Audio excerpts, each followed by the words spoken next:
פינוקיו והדוב. פינוקיו והדוב, תרגום ועיבוד עטרה אופק.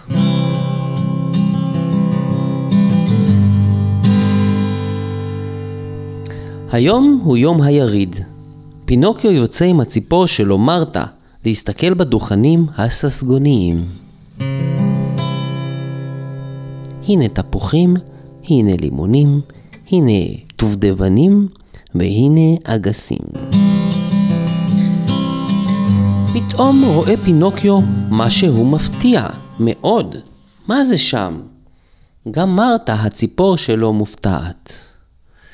זהו דוב גדול והוא רוקד, אך פרצופו עצוב כל כך.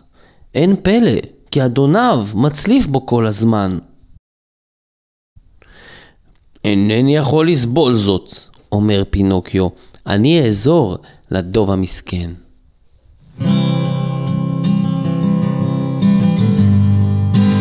בלילה מתגנב פינוקיו בשקט בשקט ומשחרר את הדוב מכבליו. טרינג טרינג טרינג. אחר כך בורחים השניים בצחוק גדול.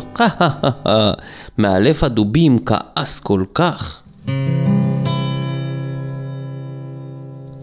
הדוב אסיר התודה מוביל את פינוקיו אל עץ, שבו מצוי הדבש המשובח ביותר, ופינוקיו אוכל.